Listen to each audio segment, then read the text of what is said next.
Now the end of Deuteronomy kept getting longer and longer and longer and longer. It's obvious. They kept appending things to the end of the covenant story. In chapter 26, we're at the end of the law code section, and we come to this famous creed, or creedal statement. One of those things that represents the essence of the faith of Israel, like the Shema in chapter 5, or the Decalogue in 5. Let's see what it says. It says in verse 5, "Make response before Yahweh your God, a wandering Aramean was my father. And he went down into Egypt and sojourned there, few in number. And there he became a nation, great, mighty, and populous. And the Egyptians treated us harshly and afflicted us, and laid upon us hard bondage. Then we cried to Yahweh, the God of our fathers, and Yahweh heard our voice and saw our affliction, our toil, and our oppression. And Yahweh brought us out of Egypt with a mighty hand and an outstretched arm, with great terror, with signs and wonders, and he brought us into this place and gave us this land, a land flowing with milk and honey. And behold, now I bring the first fruit of the ground which thou, O Yahweh, hast given me." And you set it down. All sorts of interesting things in this little creed, as it's called. All kinds of stuff that we should take note of. I suppose one obvious thing to say is that ever afterwards, Israel's decisive historical moment is what? What is the decisive historical moment? The Exodus.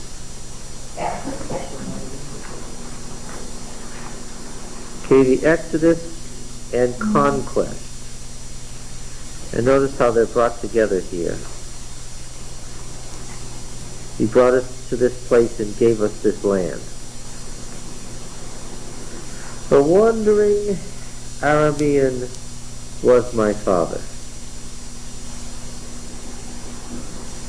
Who?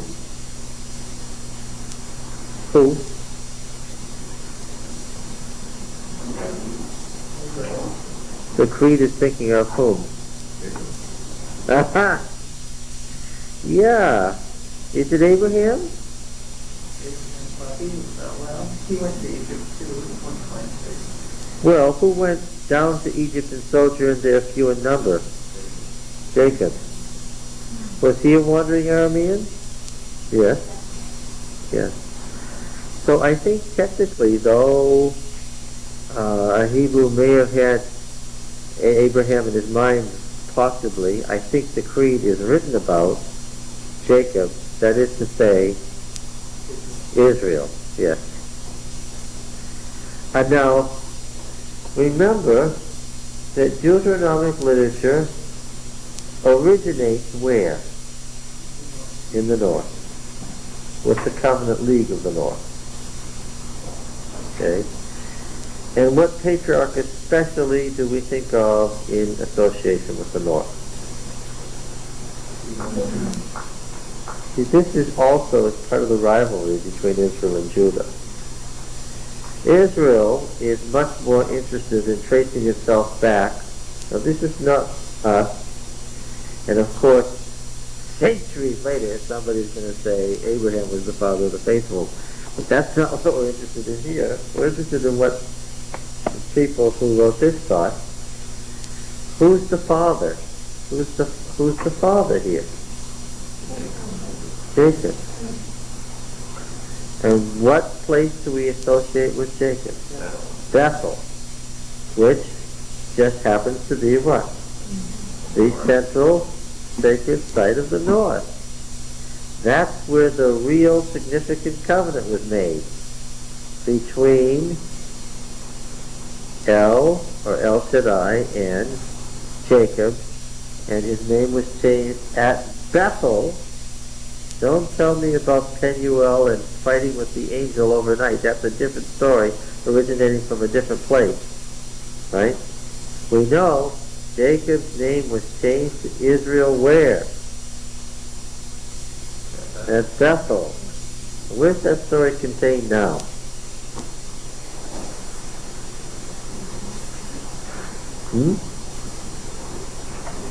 Ooh, well, what book would it? What book would it be in? Let's start that. Genesis, yes. Anybody have an idea of a chapter in Genesis? I thought it was 32. Oh, on the way back. No, it's even further on. 35. Genesis 35.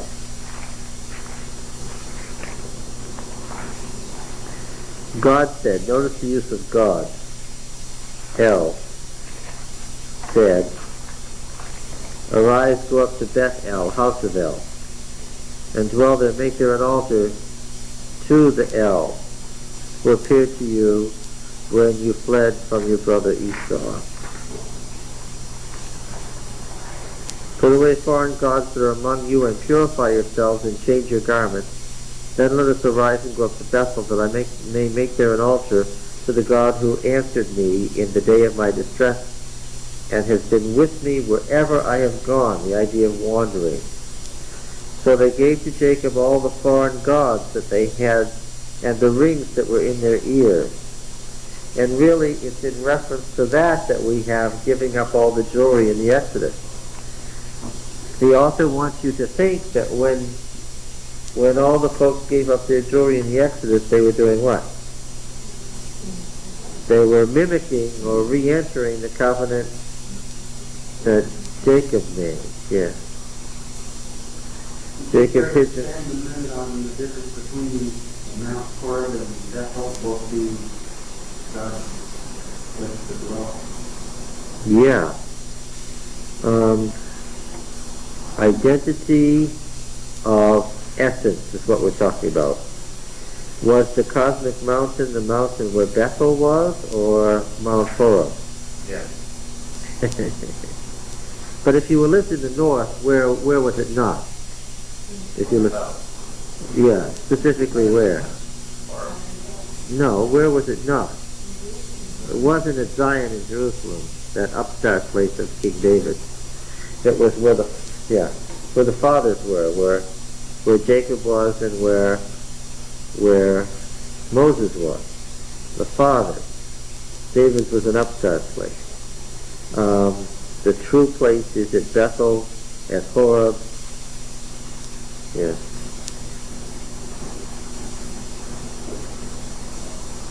As they journeyed, a terror from God fell upon the cities that were round about them, so that they did not pursue the sons of Jacob. Jacob came to Luz, that is Bethel, which is in the land of Canaan, he and the people who were with him.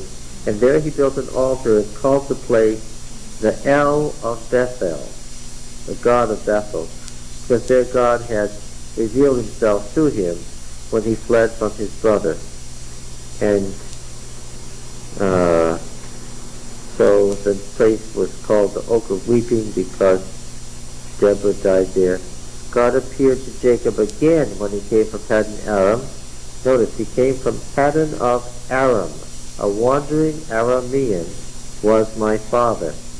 I'm catching you here because I guaranteed, and had I given you a quiz and said, who's the wandering Aramean who was my father, you would have said Abraham from a later tradition. Our later tradition that puts them all together and says, we'll start with Abraham. Okay, and blessed him, and God said to him, your name is Jacob, no longer shall you be called Jacob, but Israel shall be your name. So his name was called Israel, and God said to him, I am El Shaddai, and so forth. A wandering Aramean was my father. And he went down into Egypt and sojourned there. Well, both Abraham and Jacob go down to Egypt, but Abraham does not sojourn there. Sojourner meaning a resident alien. It's in Jacob's time that they go to live. They go there to live. Few in number. In fact, we could name the number according to Exodus. Genesis and Exodus. How many? 70. And there he became a nation. And there he became a nation. This reflects the theology of a later day. Israel went to Egypt a family and came back a nation. Just out of curiosity, how do you end up in 70 going down with Jacob when Abraham had so many more in his household? You would think the household would have grown. See, this is an interesting little detail here. The story of Abraham has 318 retainers, right? So you've got a household of 1,000, and you have 70 by the time of Jacob. It's because they come from two different sets of stories. You're thinking of the book of Genesis as what? And from one set of source with one author who's going to... But even so, we're talking about two kinds of bookkeeping here, probably. They talk about the household of Abraham, but we're talking about the family of Jacob. Or you saying that each of those 318 was really a chieftain and he was sort of the head, you know? So, I mean... The sort of thing you have when you have shepherd princes.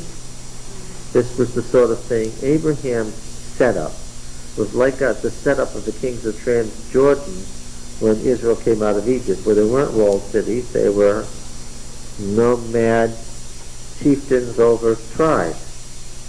Yes. And each tribe ended up having its head chief. But even so, they're looking at it from two completely different viewpoints. It's two different sets of stories. Became a nation, great, mighty, populous. I emphasized last time that the Israel of the 9th, 8th century believed. If I go over to the village church this afternoon and I grab one of the sisters and I say to her, "Sister, how many Israelites were there in Israel when they came out in the Exodus?" What's she going to say? Well, there were 600,000 men plus women and children. Now, were I to grab, listen carefully, an Israelite from the time of Jehu, king of Israel, to be fair, an Israelite woman, sister, how many Israelites were there who came out of Egypt at the time of the Exodus? What would she say? She would say there were 600,000 men plus women and children. How would she know that?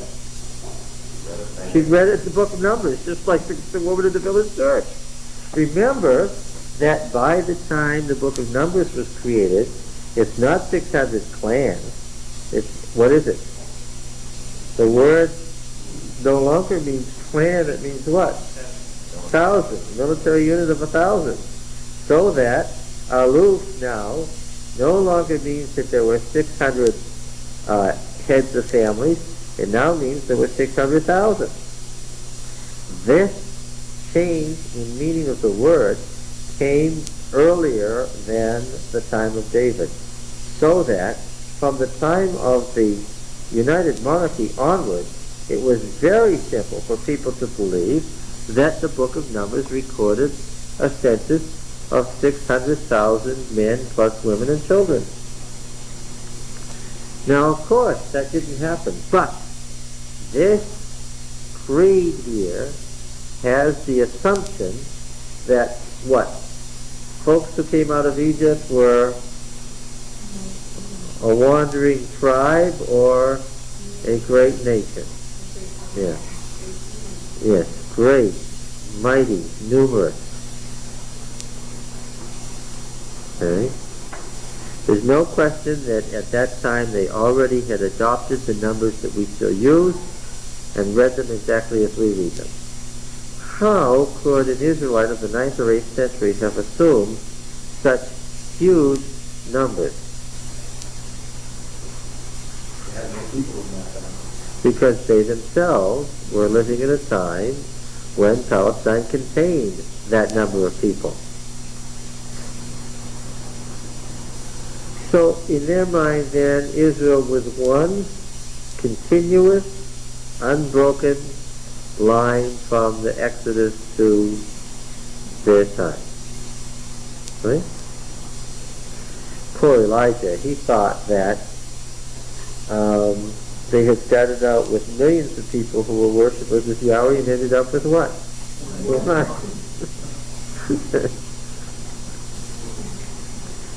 Alright. And the Egyptians treated us harshly and afflicted us and laid upon us hard bondage. This is right out of the Yahweh story, isn't it? Then we cried to Yahweh, the God of our fathers. That in itself tells you the source. Why? The priestly writer would never have said that. Why? Are you all with me? Why would the priestly writer not have written? Then we... Yes, because when was the name Yahweh revealed? When they got there. Well, yes, you should go back and say, Yahweh, the God of your fathers, has sent me to you, and what was the people's reaction? If they say, who is Yahweh, then what? Then tell them, oh, he's the God that your fathers worship. See? It was a great revelation in the priestly story, but to the Yahweh's mind, what did we discover?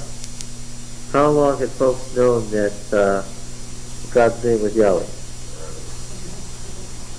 In the Yahweh story, who was the first person to call Yahweh Yahweh on earth? Adam. Adam would have said, hello Yahweh, my God. But in the priestly story, the first person who would have said, hello Yahweh, would have been what? Moses. Okay. Well, whose story are we following here? Yahweh heard our voice and saw our affliction, our toil, and our oppression, and Yahweh brought us out of Egypt with a mighty hand and an outstretched arm, with great terror, signs, and wonder. It's certainly a summary of the Yahweh's description of the Exodus. Well, I say the Yahweh, so the Elohist, perhaps. And he brought us into this place and gave us this land, a land flowing with milk and honey. And behold, now I bring the first fruit of the ground, which thou, Yahweh, hast given me. Always new. This is the new first fruit. And you, Yahweh God, O Yahweh God, you said it, rejoice in all the good which Yahweh God has given to you and to your house, you and the Levite, the sojourner who is among you. When you finish paying all the tithe of your produce in the 3rd year, where's that from? Produce tithe in the 3rd year. Where does that come from?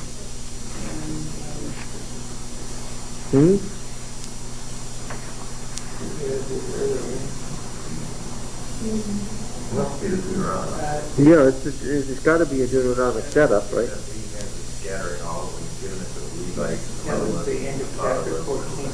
Yes, it's the end of chapter 14. This is a particularly distinctive Deuteronomic view that's quite different from P. Here, you eat the tithe in the 3rd year. You eat the tithe. Deuteronomy 14. Do you see verse 23? You shall eat the tithe of your grain, of your wine, of your oil, the firstlings of your herd and flock, that you may learn to fear Yahweh God always. The way is too long, you're not able to bring the tithe, because the place is too far from you. Then you shall turn it into money, bind it up, and take it there. spend the money for whatever you desire, oxen, sheep, wine, or strong drink, whatever your appetite craves. Shall eat there before Yahweh your God, and rejoice, and you and your household. And you shall not forsake the Levite who is within your towns, for he has no portion with you. At the end of every 3 years you shall bring forth a tithe of your produce the same year, and lay it up within your towns. And the Levite, because he has no portion or inheritance with you, and the sojourner, the fatherless, and the widow who are within your towns, shall come and eat and be filled, that Yahweh your God may bless you in all the work of your hands that you do. Now again, we said this is in stark contrast to Leviticus 7 and Numbers 18, where any such thing as this would have been forbidden by P, to the point of if somebody did this in P setup, what would happen? You'd be stoned to death. Right? Well, when all the people got together, how did they, They didn't get together. not in the end, when they were all being carted off somewhere in the north and south? Yeah, but what happened at that point was that the P system was thrown over for what? Josiah adopted what? D. His reform was based on the D system, not the... People hanging around? I'm sure there were. I'm sure there were.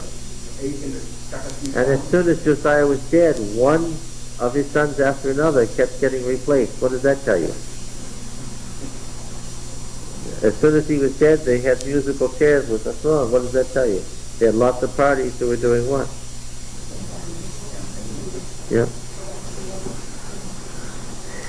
Absolutely. You might think in your had a different translation for wandering. It had perishing.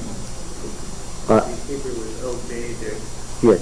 It can mean either. It's one of those words that you have to determine context. Most interpreters, translators of this section, say wandering is, because of a variety of similar texts, is what it means. Do we have any idea of how the people under P, when Josiah had his reform there, liked the new theology that came in? I mean, Yes, we do. After all the Yes, we do have some idea of how that went. And just keep that question in mind. And when we get to Chronicles, ask it again. It was a very good question.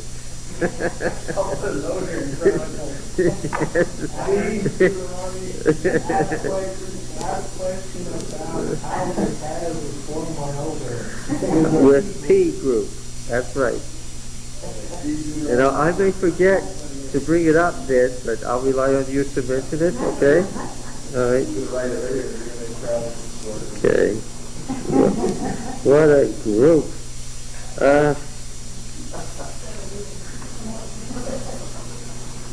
You won't answer a great question. And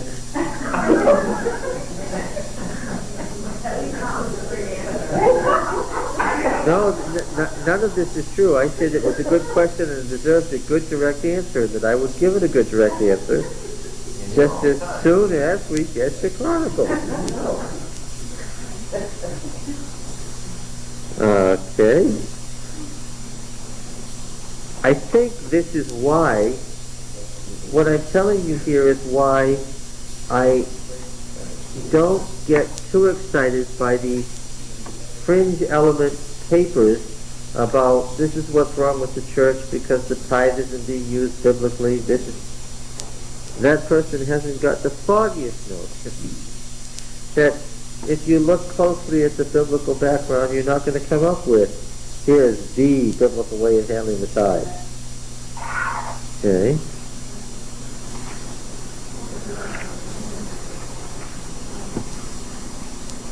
All right, now, verse 12. When you finish paying all the tithe of your produce in the 3rd year, which is the year of tithing, we know that from chapter 14, give it to the Levite, the sojourner, the fatherless, and the widow, that they may eat within your towns and be filled. Then you shall say before Yahweh your God, I have removed the sacred portion out of my house. And moreover, I have given it to the Levite, the sojourner, the fatherless, and the widow, according to all thy commandment which thou hast commanded me. So certainly the creed is written after the law in Deuteronomy 14. And the law, of course, had two parts. The original law said give it to the Levites. And then the second part of the law that got added on said, not just the Levites, what? We forgot to mention the widows and the fatherless and the sojourners. That's who you give it to. And of course, the original law was the assumption that all Levites are priests, which is so different from priests. Okay, now I've taken it out of my house, and I've given it to all these people that you commanded. Which thou hast commanded me, I have not transgressed any of thy commandments, neither have I forgotten them. I have not eaten of the tithe while I was mourning, or removed any of it while I was unclean, or offered any of it to the dead. Gives you some idea of the problems they had in the 9th century BC. The cult of the dead was a problem. We already could tell that from the laws that we've read. I have obeyed the voice of Yahweh my God.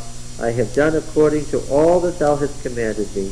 Look down from thy holy habitation from heaven, and bless thy people Israel, and the ground which thou hast given us, as thou didst swear to our fathers, a land flowing with milk and honey. And remember, God doesn't dwell on earth in Deuteronomy. He dwells in the temple in heaven. He dwells on earth, and you're in front of him in what way? How does the temple on earth coalesce with the temple in heaven? In what way? In Deuteronomy. What's in the temple on earth? Yahweh's name, not Yahweh himself. The hypostasis of the name. So that we want to make sure, because the Deuteronomists hold to an infinite God, we want to make sure that you don't believe what? That our God is what? Contained within the temple. Because now they're fighting Baal. And now they're having an argument between a finite God and an unlimited God. And now they don't want to say anymore that God is in his holy temple. They don't want to say that. Because if they say God is in his holy temple, then what? He must be like Baal. Yes. Yes. I was reading in that Land of the Bible, and it was saying that honey referred to like fruit honey or something like that. And I always thought of just what bees produced, but so milk and honey was sort of like contrasting the produce from the flock versus like yes, the fruit. It's the two different. Yes, what's produced from the two different harvests. What was the reason the law was changed from the key system to the law system? The guy was not always to the deadline.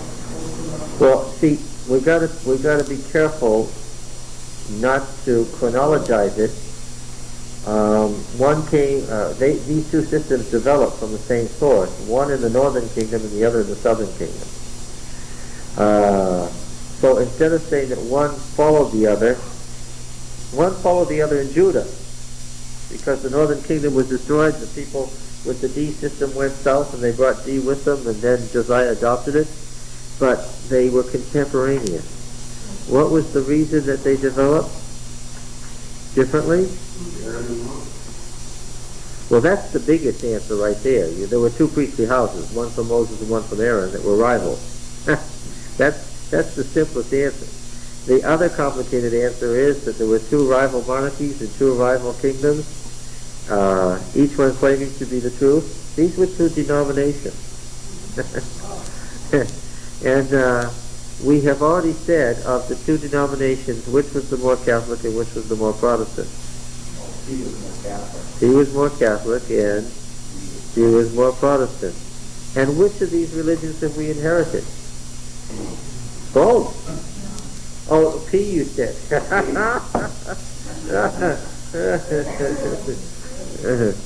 With that people.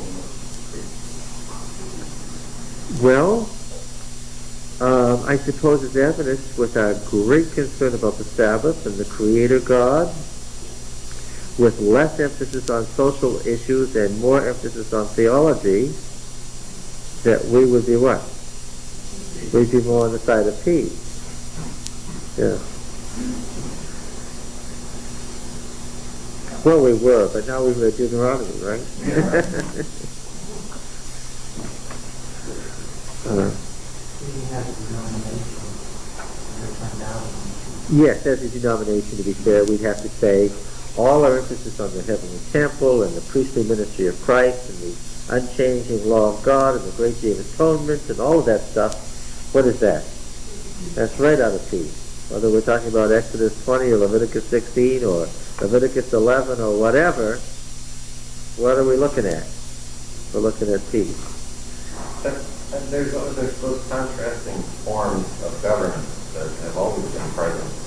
The centralist, which was characteristic of the South, and the decentralized or distributed, which was more characteristic of the loose confederation of the North. Who's got all the responsibility for dealing with murders and stuff in the North? The local elders. That's your problem. In the South, somebody stepped out of line. Who was right there? The king's governor was right there to take care of it, right? So, yeah, that's right. I suppose that this is Jeffersonian, right? John Adams would have liked P better. Yes, this is a set of opposites, isn't it? And whenever you get a set of opposites, what do you have? People do what? Go towards one side or the other. You have it in the church. And the last two general conferences, especially the last one, has been evidence of that conflict in the church, where most of the rest of the denomination still tends to think in centrist terms, and North America has evolved in a different direction towards more decentralized, distributed decision making. In 1874, the First Vatican Council met, and Pius IX decided that he wanted the dogma of papal infallibility proclaimed. And there were bishops who were ready to murder this man because they said it is the church and its teachings that are infallible as proclaimed by the bishops in council. That's the way it's been since the early centuries. It's the judgment of the whole church in council, not the Bishop of Rome. And of course he responded in kind. He was an interesting person himself. When he stomped on the Bishop of Constantinople's head, they knew that he wasn't messing around either. It was a very interesting council. They were lucky to get out of it without bloodshed. And there was this tremendous argument about, is the conciliar way, where the authority of the church is distributed throughout the whole church via all its bishops, or is it the royal way where one bishop is the head of the church and he alone is infallible? And they had this argument that lasted for 3 months of bitter debate over whether it was distributed or central. It's the same argument. And of course, on that occasion we know what was proclaimed. Yes. All right. And that creates a problem. Because when you're out of the United States, and then the United States tries to tell you how to do things where you're at, and things that aren't the same, then it doesn't work. Yes, I understand. And what was the milk? The green brown. Yes, yogurt. Some people say it's probably the closest thing to what they meant by milk. Now, somewhere in here there was a covenant ceremony. Do you remember? There's an actual covenant ceremony. And this next paragraph is actually, we looked at Joshua 24 as an example of a covenant ceremony. We just read a piece of Genesis 35 as an example of a covenant ceremony. Here, apparently the covenant ceremony has been carried out, and the central speaker is saying, "This day Yahweh your God commands you to do these statutes and ordinances. You shall therefore be careful to do them with all your heart and all your soul." Typical D language. "You have declared this day." Doesn't say anywhere in the book of Deuteronomy that they have said this, because Deuteronomy is not narrative for the most part. "You have declared this day concerning Yahweh your God that he is your God, that you will walk in his ways and keep his statutes and his commandments and his ordinances, and will obey his voice." as Yahweh has declared this day concerning you, that you are a people for his own possession, as he has promised you, and that you are to keep all his commandments, that he will set you high above all the nations that he has made, in praise and in fame and in honor, and that you shall be a people holy to Yahweh your God, as he has spoken. Okay? So there was a point in the ceremony where they had finished this, and the speaker ratifies the covenant between the two parties. And that's what this is a piece of. Compare it with Joshua 24, chapter 16 to 18. Of course, we don't know it yet, but if we look a little further in Deuteronomy, how often is this covenant ceremony carried out?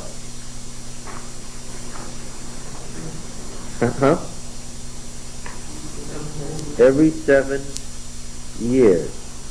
Right. And that we found in chapter 31.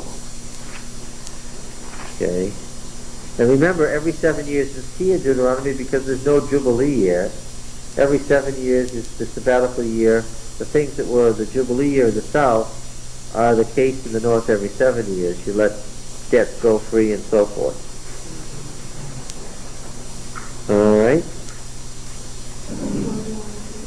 Okay, now then. How do you guys move from north to south in Zion? Well, I don't like the way people run things down here in the south. I'm going north because I like the sound of it better. It's hard to pack your bag and move up there. Well, of course, if you were poor, you were probably a tenant farmer or something where you were pretty bound to where you were. If you weren't poor, it was probably fairly easy. Go work. They expected you over there? Oh, here comes one of those guys up from the south. I imagine that in the earlier centuries when Israel was wealthy, that there were lots of people from Judah who moved north. You wouldn't just go yourself, would you? You'd have to take your whole family. Oh yeah, it'd be a clan move. An individual would. There was no room for an individual in that society. Wouldn't you be leaning on your inheritance and stuff then? Yeah. Wasn't it also divided in? You wouldn't have any land. But then you'd become a city person. You'd have to be a merchant. Later, of course, the northern kingdom destroyed the old covenant system anyway, and broke it all up, and the wealthy developed great estates, and that's what the prophetic movement was all about. And who was the person who they blamed for starting that process? Huh? No. Who was the person that they blamed for starting the process of breaking up the inheritances? This story isn't accidental, it's there deliberately. One person was singled out as the wicked, evil person who started breaking up the old covenant system in the north, taking away someone's patrimony, the land God gave him. Ahab. And who was it that he did it to? Naboth. Yes. That story is there because the prophetic movement traced all this breakup of the old system to Ahab. And they never forgave him, and of course that's why they toppled his dynasty. Now we have a piece of a covenant ceremony here. As carried out where? As carried out where? Where was this covenant ceremony carried out? This is what I want you to catch. Where was the initial center of this northern league originally? Bethel? Yeah, I thought you might say Bethel. No, Shechem.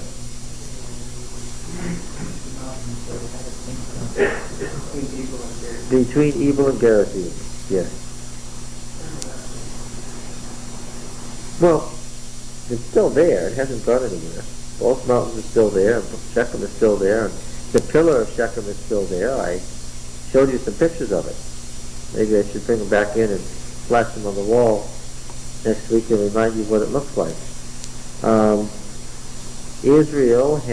state of Israel has illustrated the amount of blessing, the amount of cursing by replanting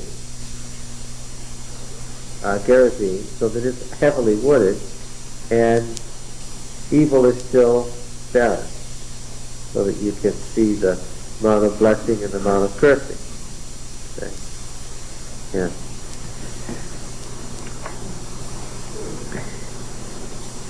When we read the conquest story in Joshua, we're going to notice an interesting omission. Although Joshua speaks of the Central Hill Country, there's no record of a conquest of Shechem or a giving in of Shechem. It's just as if Shechem what? Is always part of us. It's always part of Israel.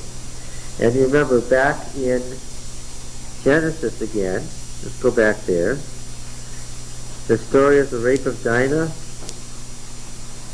That's not a good way to title a story, because it wasn't really the story just about the rape of Dinah. Massacre of Shechem. Yeah, the massacre of Shechem.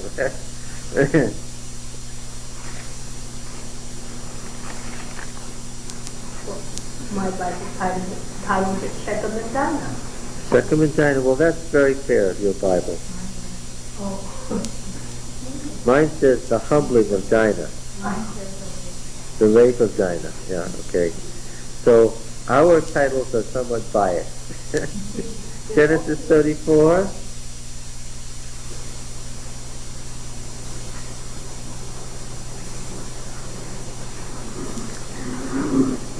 Why this is interesting is because what this is a story about Jacob, the father of the nation, and how the Shechemites made a covenant with him to become one people.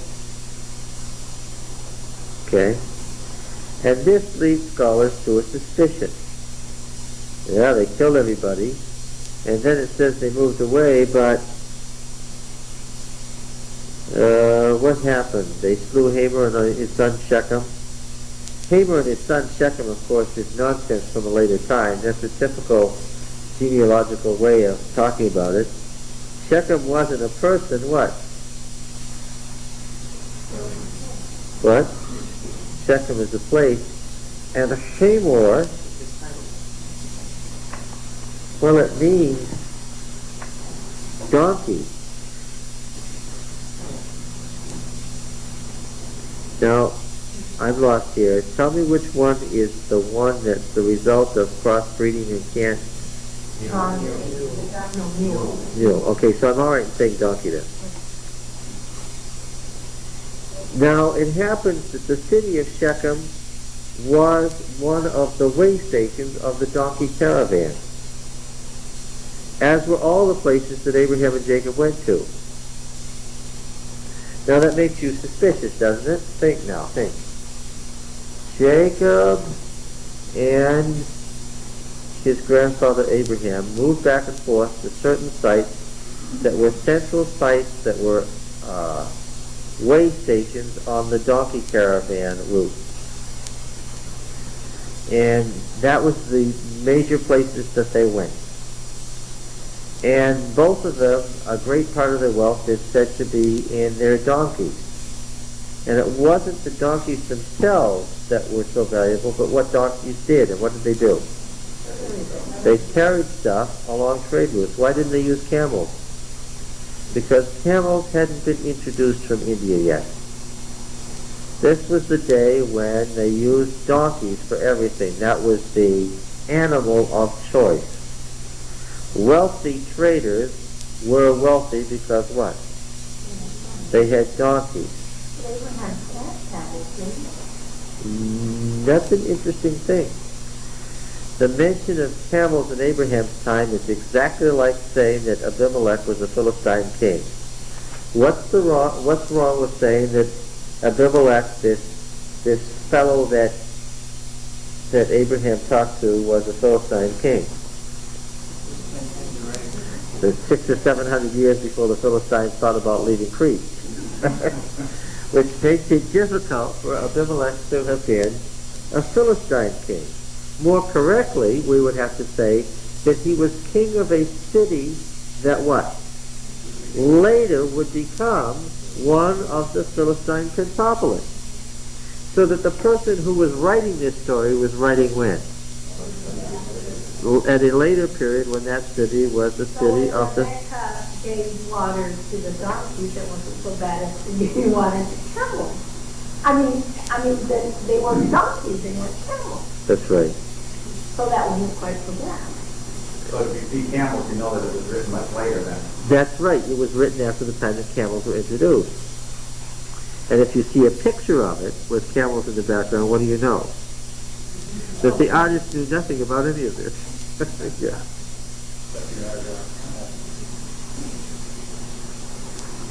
Somebody noticed that in Ruth, one of the ancestors smoked and they used a match. And what's the problem? Matches haven't been invented yet. There's a typical example of getting caught culturally with a detail from later on and you're not thinking about it. Oh, it doesn't ruin the meaning of the story, does it? It's just that in real life, that particular ancestor never struck a match, nor did anybody ever see anybody else strike a match. There weren't any such things at the time. Okay? So this certainly doesn't wreck the story of the patriarchs in any way, but yes.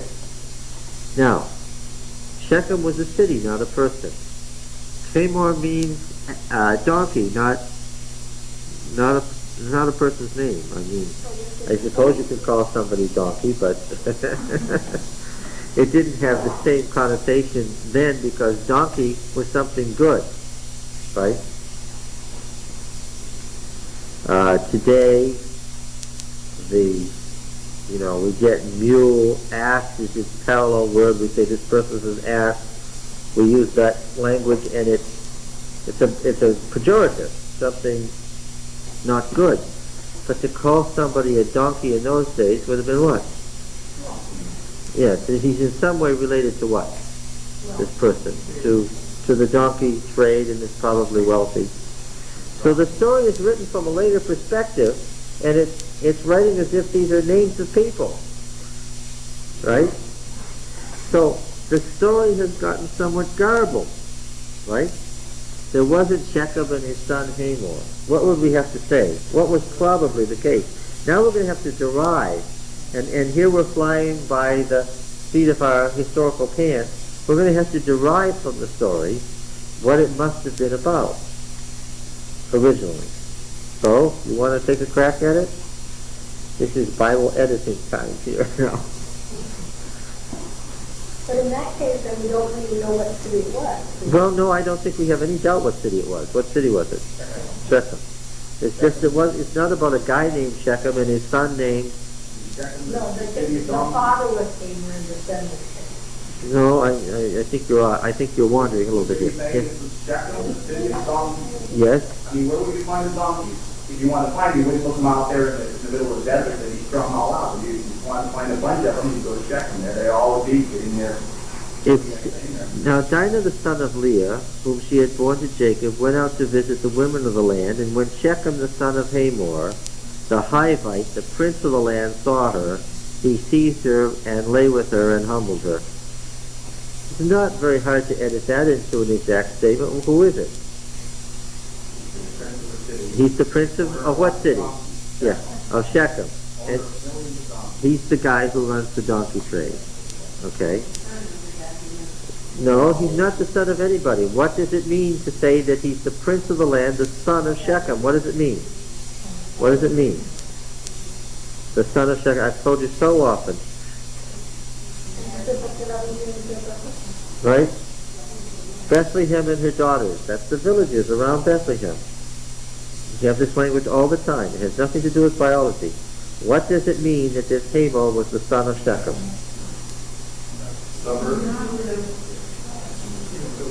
Now, I want you to get rid of ruler with his father. You're just wandering now. You're not listening. Of the city of Shechem, what person in the city is that city's son? Only one. Who is it? The king of the city. To say that he's the son of Shechem means what? He's the king of Shechem. Get rid of father. He lives in Shechem where he runs things. How do I know? Because he's called the son of Shechem. Are you listening? This is how we get this country. This country, Philistia, is the son of Egypt. How did it get to be the son of?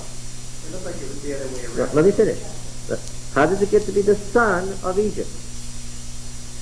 Because the Philistines were not biologically related to the Egyptians at all. But how did they get to be the son of the Egyptians? Because when that was written, what was the Philistine Pentapolis? It was the Egyptian capital of the Egyptian province of Canaan. Where did they run their province from? From those Philistine cities, sons of Egypt. Okay? We have many such places where the principal place or person is the son of the next biggest thing up. Nothing to do with biology. We went through this when we studied genealogy. Don't get biology mixed into it at all. Okay? But still we contend that in verse 2 it says that Shechem is the son of Hamor. Not the son of Shechem. It's like they take up a It donkey. doesn't say that Tamar is the son of Shechem. No. When Shechem, the son of Hamor the Hivite, okay, who is he? No. Well, what I mean is that he is the ruler of this city, which is his domain. He is the ruler of that domain, which is Shechem. Okay? Yeah, there's no such personal name that we know of. Who is Hamor or Shechem? Yeah. Shechem is the city. Okay, but okay. Hamor the Hivite, the prince of the land. Hamor is the prince of the land. Mm-hmm.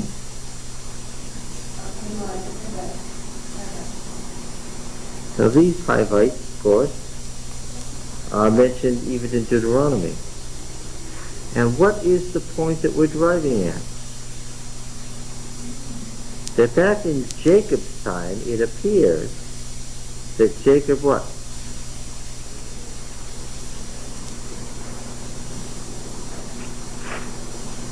Conquered or converted. What? What? Conquered or converted. Conquered or converted or keep going? Or was in league with? In some way that made this city immune to the whole process of the entrance into Canaan. The whole process of what? Of the entrance into Canaan and its conquest.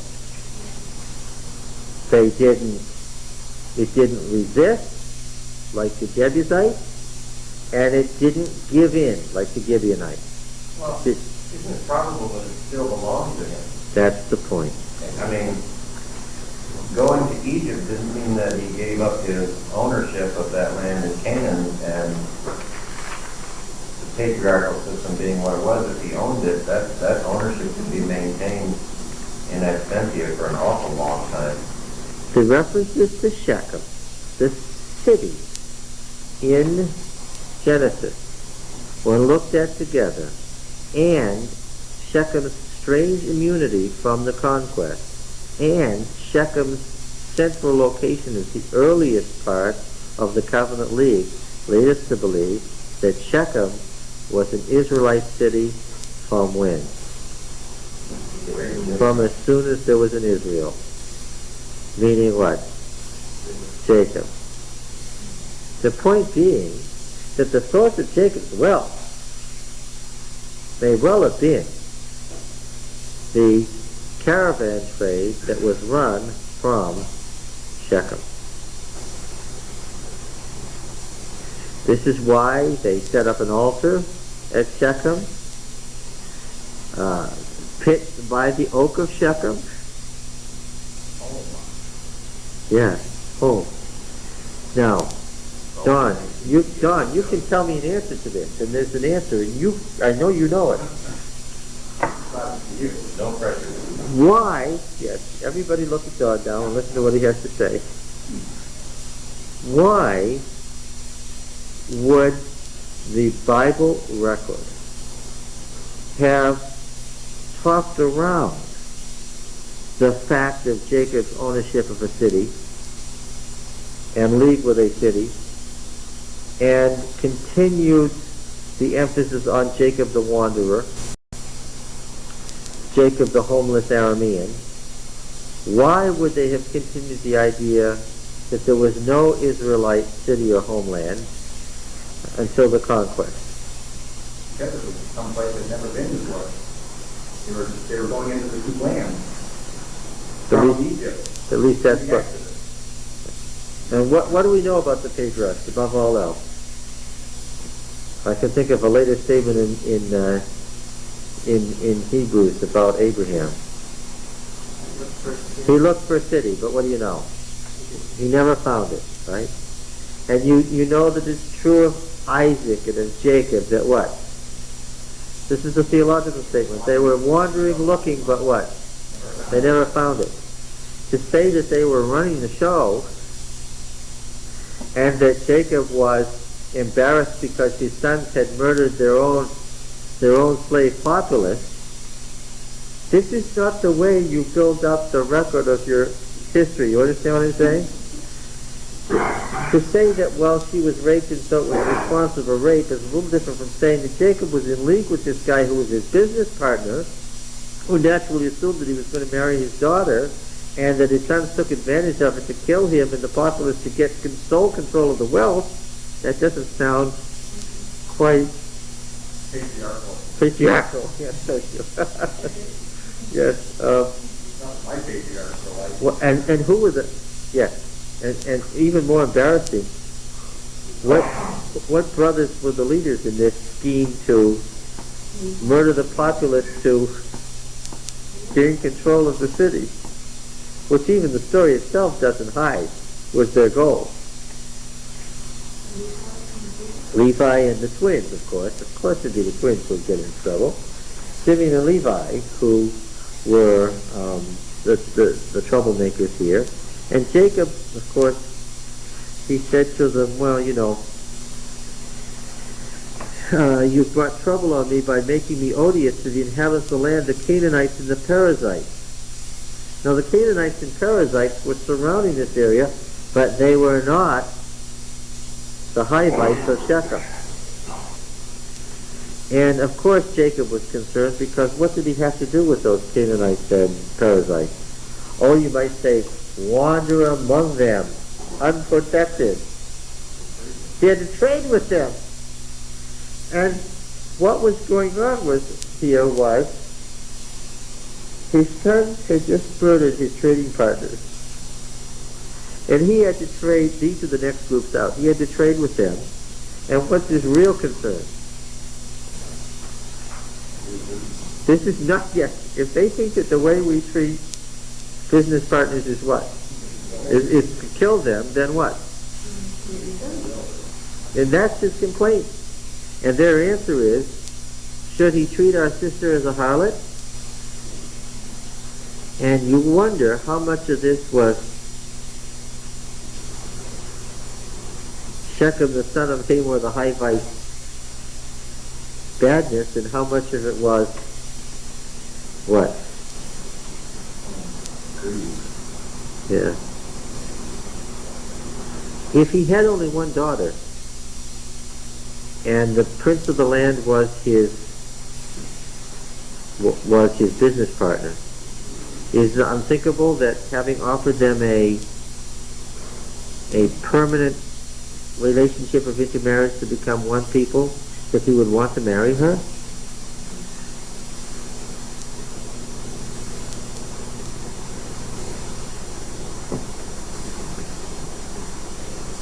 Make marriages with us, give us your daughters to us, and take your daughters for yourselves. Dwell with us, and the land shall be open to you. Dwell and trade in it, and get property in it. And they ask to become one people.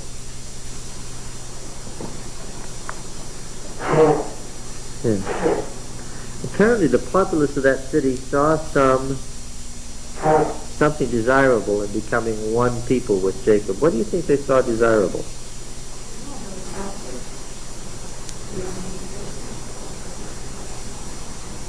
What did they have? What did Jacob have? Donkeys. And what did they have?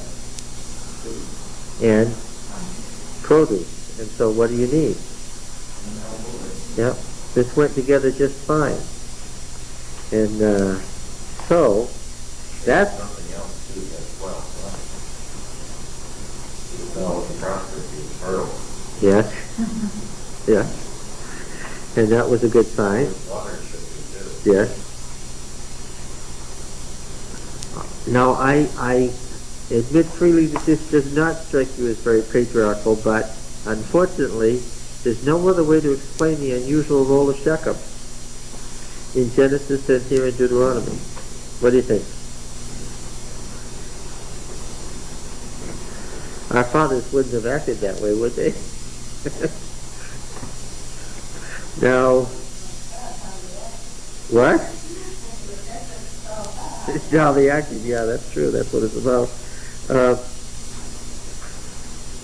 Keep all the commandments. Moses and all the elders of Israel, chapter 27, commanded the people, saying, keep all the commandment which I command you this day.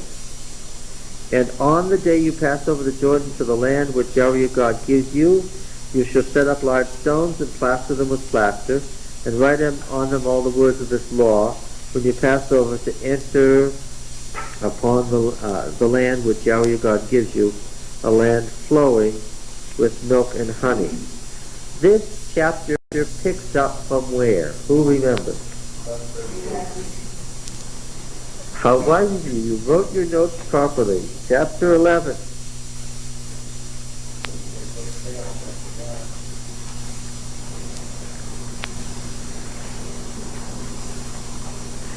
Verse 26, behold, I set before you this day a blessing and a curse. 11:26. The blessing if you obey the commandment of Yahweh your God, which I command you this day, and the curse if you do not obey the commandment of Yahweh your God, but turn aside from the way in which I command you this day to go after other gods which you have not known. And when Yahweh your God brings you into the land which you are entering to take possession of it, you shall set the blessing on Mount Gerizim and the curse on Mount Ebal. Are they not beyond the Jordan, on the western road, going toward the setting of the sun in the land of the Canaanites who live in the Arabah over against Gilgal, beside the oak of Mar? For you are to pass over the Jordan and going to take possession of the land which Yahweh your God gives you. When you possess it and live in it, you shall be careful to do all the commandments and the ordinances which I set before you this day, which is parallel to keep all the commandments which I command you this day. 27:1. And so here's what you have. You have mention of keeping commandments.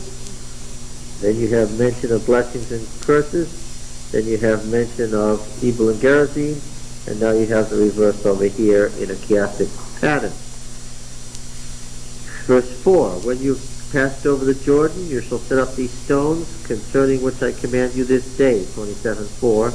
On Mount Ebal, and plaster with plaster, and there you shall build an altar to Yahweh your God, an altar of stone. You shall lift up no iron tool upon them. You shall build an altar to Yahweh your God of unhewn stone. You shall offer burnt sacrifices and offerings upon it. You shall sacrifice peace offerings also, and eat there, and rejoice before Yahweh your God.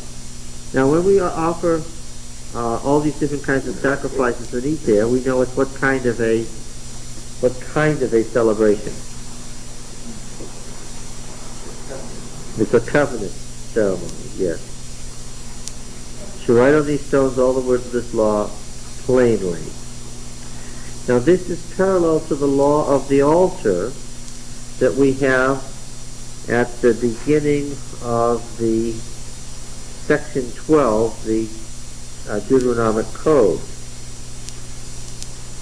Wherever Yahweh puts his name there, you go there and you offer the kinds of offerings that are listed here. It's an altar of unhewn stones and so forth. The same thing that's said here is said in the very first law in the Deuteronomic Code. Simple altar. Now tell me a story about this place much later in Bible history. Somebody tell me a story about this place.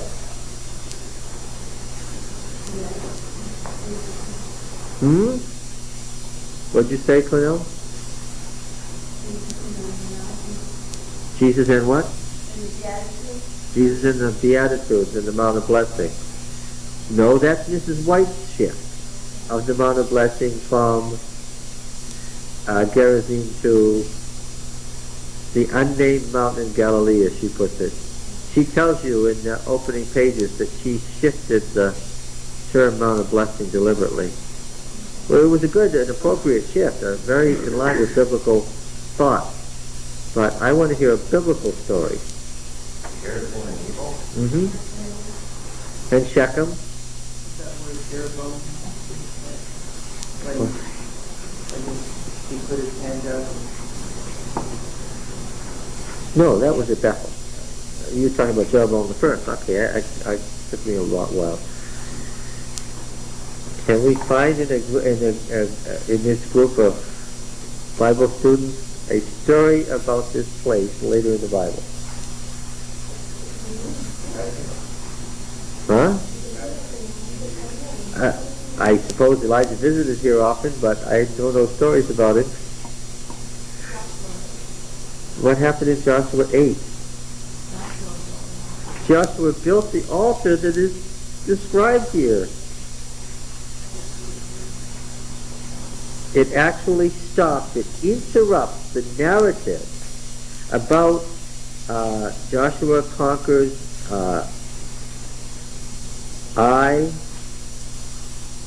the sin of Achan, the battle for Ai, seizure of the city, the slaughter of the inhabitants, and then, before we go on to the coalition of kings and the strategy against Gibeon, it stops to say in verse 30, Then Joshua built an altar in Mount Ebal to Yahweh, the God of Israel, as Moses, the servant of Yahweh, had commanded the people of Israel, as written in the book of the law of Moses, an altar of unused stones, quoting, upon which no man has lifted an iron tool. And that's the Deuteronomic historian quoting Deuteronomy, which for him is scripture, long after D is an existing book. And they offered on it burnt offerings to Yahweh and sacrificed peace offerings.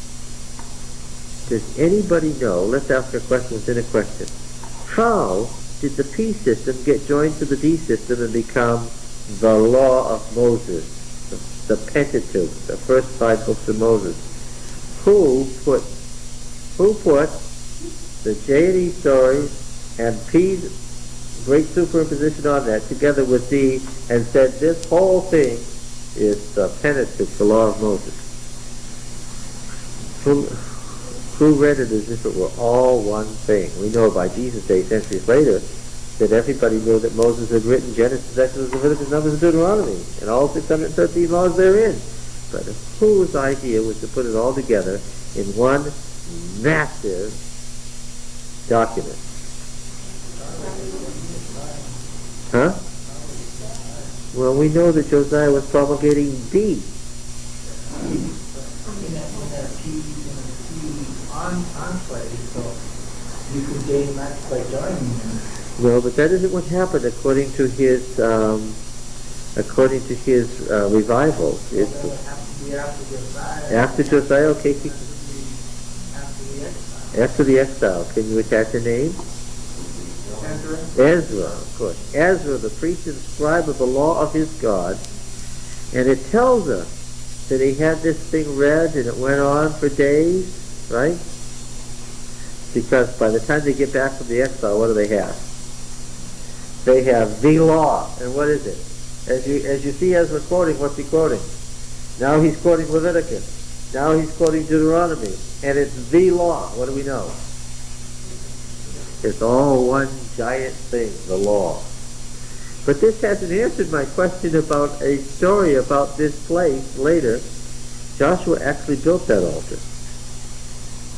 Okay, and after we read all the words of the law, the blessing and the curse, according to all that is written in the book of the law, there was not a word of all that Moses commanded which Joshua didn't read before the assembly of Israel, and the women and the little ones and the sojourners that lived among us. Good. Did anything happen there later? Yeah. Now Joshua's altar on Mount evil became an important deal here.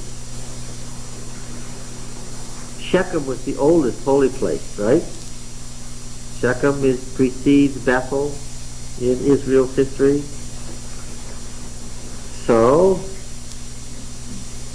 there were some folks who out-archaized everybody, who said, no, we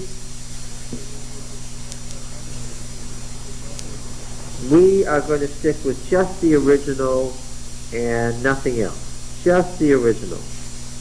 So, who were those people who stuck with the oldest parts of the Bible?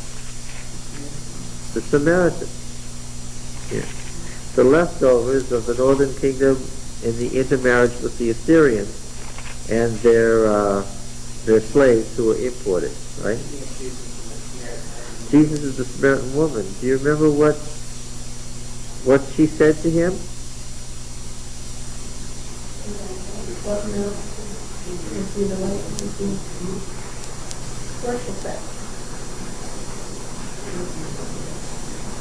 Well, yeah. Our fathers say we should worship on this mountain, but you say in Jerusalem. What was this mountain? Yes, it was the Mount of Blessing. And they were right there. Now, the Old Testament city of Shechem had been abandoned. The village of Nablus was only a mile away, but it was just, you could see it right there. And they're just a little bit down the valley. So she said, our fathers stay on this mountain, you stay in Jerusalem. The mountain is right there. The Samaritans had built a temple. And this temple's been excavated, and it was built to surround Joshua's altar. It had 300 steps up to it. This great, huge temple. And the Jewish high priest king, the Maccabean high priest king, John Hyrcanus, had it destroyed. How did the Samaritans feel about the Jewish high priest having this temple destroyed? They didn't like it at all. Yeah. So this site where Joshua built this altar became the big issue between the Samaritans and the Jews. The Jewish temple was the only true place. No. Here on this mountain, this is the original place. See? The Samaritans had this argument. It's truer, it's more correct because what? It's older. Now, does anybody have that argument today? No, we're much more mature than that. Yeah. This is still the argument of the papacy. How do you know it's true? It's old. It goes all the way back to Peter and Paul. It's old, therefore what? It's true. Now we have stated that there is old truth. And what else is there? There's old error too. Yeah, yes. Yes. Of course, we understand that what is it, John 4? We understand that the woman's purpose had nothing to do with theology. What was her purpose in bringing up the destroyed temple on the top of the Mount of Blessing as opposed to the temple in Jerusalem? Yes, her purpose was simply obfuscation. He had said, in answer to her not having a husband, yes, indeed, you've had 5 husbands, and the one you're living with now isn't your husband either. And suddenly theology entered in. Sir, I perceive you're a prophet. Now, our fathers say that you should worship on this mountain. You Jews say in Jerusalem, and the 5 husbands have gone out the window, right? And of course, that was not Jesus' purpose to discuss theology of proper temple sites. Woman, believe me, the hour is coming when neither on this mountain nor in Jerusalem will you worship the Father. See? You worship what you do not know, we worship what we know, for salvation is from the Jews. This is an interesting statement, since the Jews are excoriated everywhere in the Gospel of John as the enemies of Jesus. What did Jesus mean when he said salvation is from the Jews? He wasn't talking about Judaism, he was talking about what? Himself. Yes. And of course it was a great issue in the early part of the first century that Christians had been made of. This was probably the first big argument after Jesus' time between the apostles and the Jewish leadership. That what? It was very deliberate.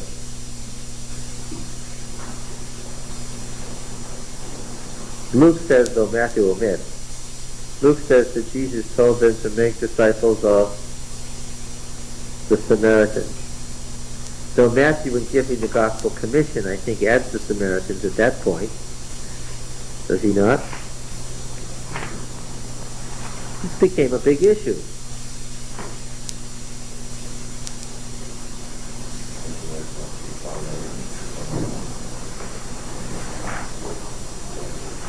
Yeah, how is it stated in Luke? This became such an issue.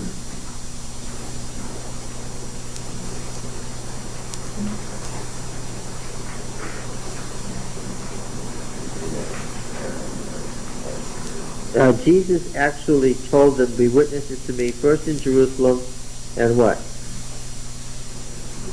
Repeated in Acts. And then in Samaria. Yeah, this was a big bone of contention.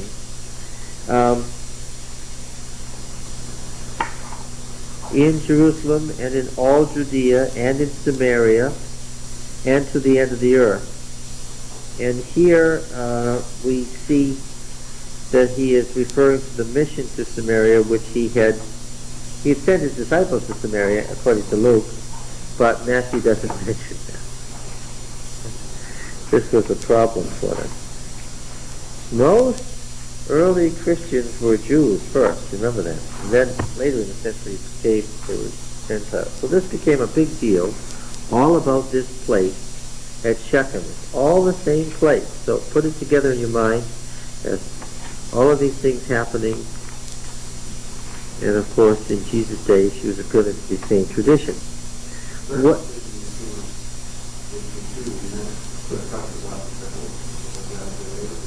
That wouldn't have been an issue with the Samaritans. Why? What was the Samaritan Bible? The Pentateuch. And so they had the commands of Moses, including circumcision. Yeah.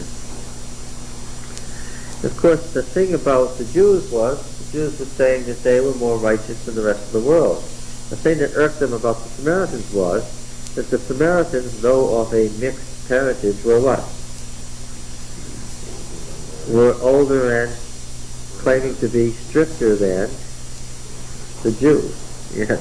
So they were out Judaizing the Jews. Okay. An interesting set of tensions, isn't it? Yeah. Temporalism, detemporalism, old and new, liberal and conservative. All of those things in the Bible. This is your opposite. Yes, my opposite foolishness, yes. Oh, all right. Yes. That conservatives then would be temporary. Conservatives now are temporary.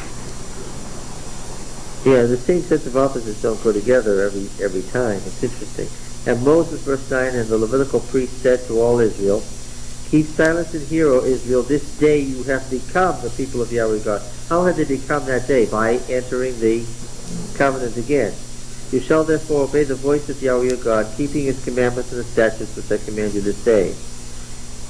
And Moses charged the people the same day, saying, when you pass over to the Jordan, these shall stand on Mount Gerizim to bless the people, Simeon, Levi, Judah, Issachar, Joseph, Benjamin. These shall stand upon Mount Ebal for the curse, Reuben, Gad, Asher, Zebulun, Dan, and Naphtali. And I think I can see the difference, the larger as opposed to the smaller tribes. And the Levites shall declare to all the men of Israel with a loud voice something. Cursed be the man who makes a graven image or a molten image, an abomination to Yahweh, a thing made by the hands of a craftsman, and sets it up in secret. And all the people shall say, Amen. What's missing? Well, yeah, because it says that the following tribes stand to pronounce the blessings, and the following tribes stand to pronounce the curses. And what follows? A list of curses. Well, friends, what do you think happened to the blessings? I'm expecting how many blessings and how many curses from what I've read so far? Well, I'm expecting 6 of each. It tells me, it leads me to believe I'm expecting to hear 6 blessings with 6 curses. And what have I got? 12 curses. Now, this is a deliberate emendation on somebody's part. They've amended it to read all curses. I wonder why. Who could have done such a thing, and under what circumstances would such a thing be done?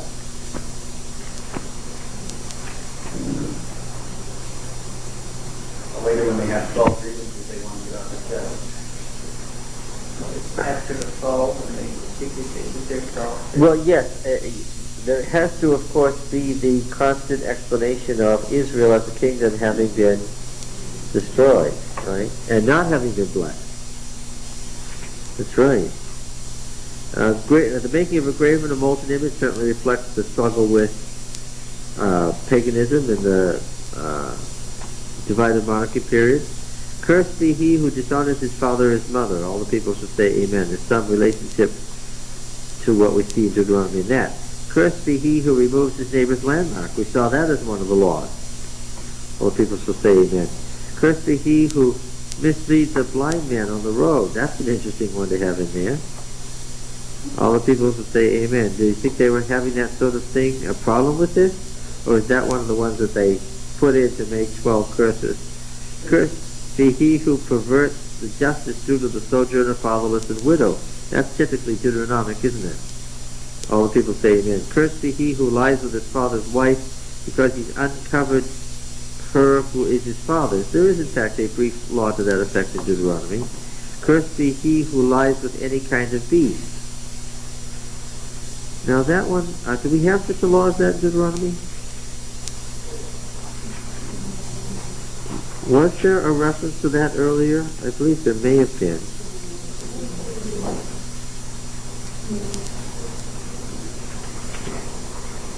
It certainly was very brief and not dwelt on if there was.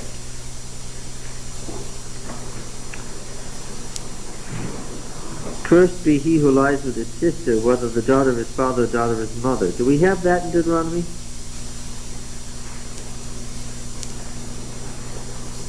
And lying with his mother-in-law, these again this is basically the same thing.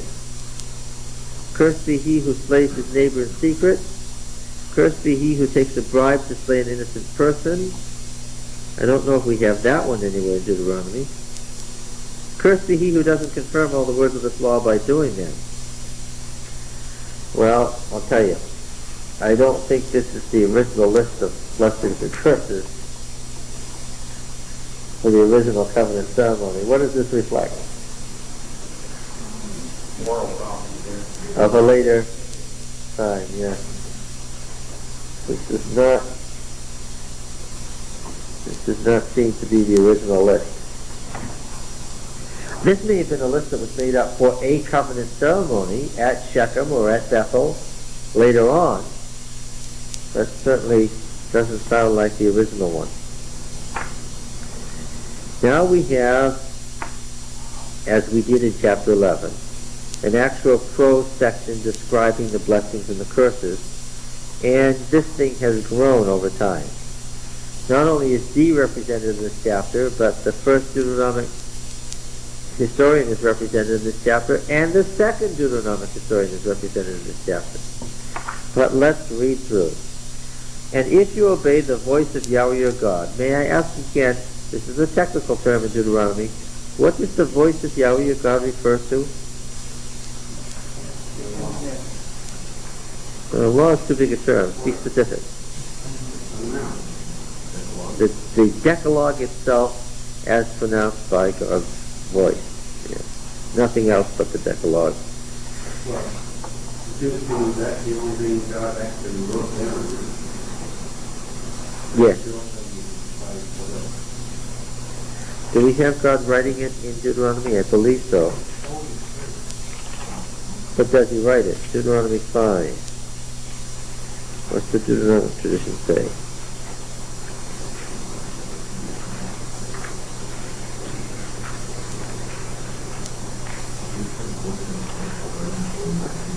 Does it say he wrote them? Yes. And he wrote them, verse 22, 522. And he wrote them on 2 tables of stone and gave them to me. So, Deuteronomy does repeat the detail that God wrote these as well as spoke them.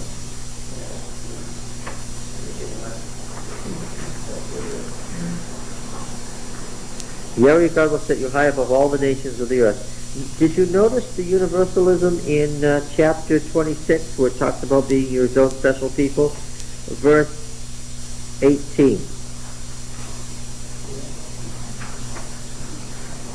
And Yahweh 26:18, this universalism, I wanted to make sure you noticed it. Yahweh has declared this day concerning you that you are a people for his own possession, which is particularism, right? Special. As he has promised you, that you are to keep all his commandments, that he will set you high above what? All the nations. No, it doesn't just say all the nations.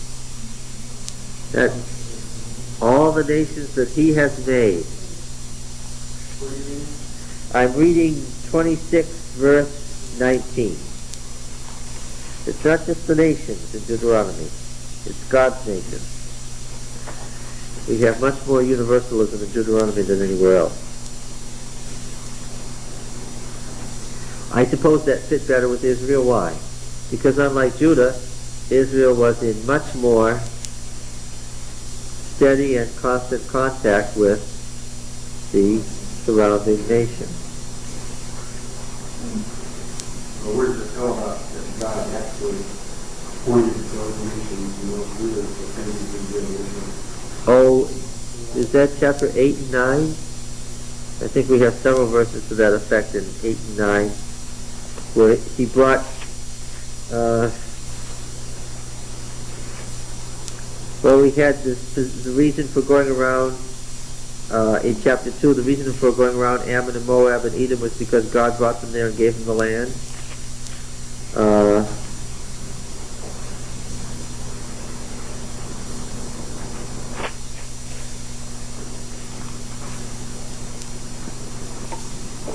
Where are the sections where he says, where he makes comments about the universalism, that he brought one up from Crete, another one from Egypt and so forth? There are a number of those. I'll look them up. Okay, now then. Back to chapter 28, this giant chapter about blessings and curses. And all these blessings, verse 2, shall come upon you and overtake you if you obey the voice of Yahweh your God. Blessed shall you be in the city, and blessed shall you be in the field. Blessed shall you be the fruit of your body, and the fruit of your ground, and the fruit of your beasts, the increase of your cattle, and the young of your flock. Blessed shall be the basket and the kneading trough. Blessed shall you be when you come in, and when you go out. Yahweh will cause your enemies who rise against you to be defeated before you. They shall come out against you one way and flee before you 7 ways. Yahweh will command the blessing on you and your barns and all that you undertake, and he will bless you in the land which Yahweh your God gives you. Yahweh will establish you as a people holy to himself, as he has sworn to you, if you keep the commandments of Yahweh your God and walk in his ways. And all the peoples of the earth shall see that you are called by the name of Yahweh, is the name, and they shall be afraid of you. And Yahweh will make you abound in prosperity in the fruit of your body, in the cattle, the ground, within the land which Yahweh swore to your fathers to give you. Yahweh will open to you his good treasury, the heavens, to give you the rain of your land in its season, and to bless all the work of your hands. And you shall lend to many nations, but you shall not borrow. And Yahweh will make you the head and not the tail, and you shall tend upward only, and not downward, if you obey the commandments of Yahweh your God, which I command you this day, being careful to do them.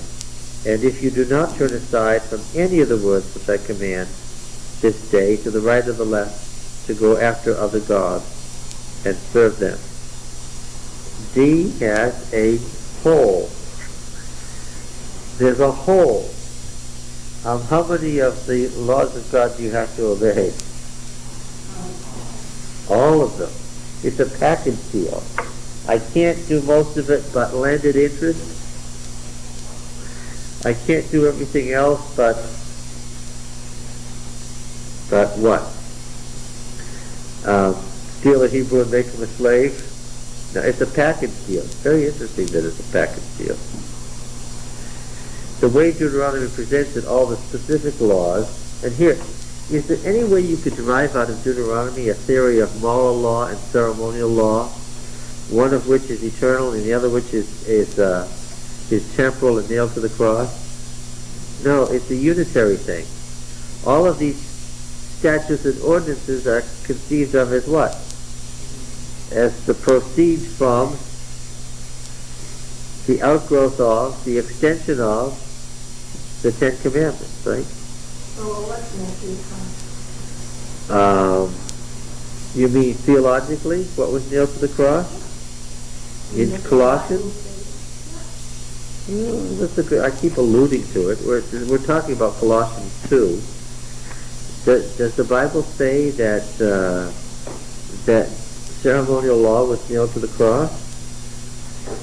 This is the way that Adventists have answered the disciples of Christ and the Southern Baptists and so forth.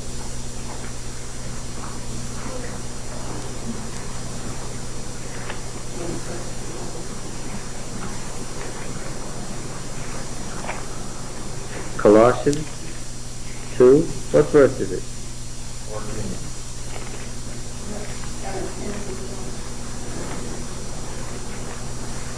14?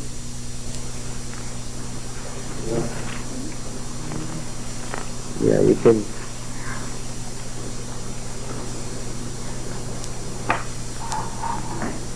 Yes. Verse 13. And you, who were dead in trespasses and the uncircumcision of your flesh, God made alive together with him, having forgiven us all our trespasses. He's speaking first to the Colossians who are Gentiles. And you who were dead in trespasses and the uncircumcision of your flesh, because you were outside the covenant people, God made alive together with him, having forgiven us all, meaning Gentiles and Jews, our trespasses, having canceled the bond which stood against us with its legal demands.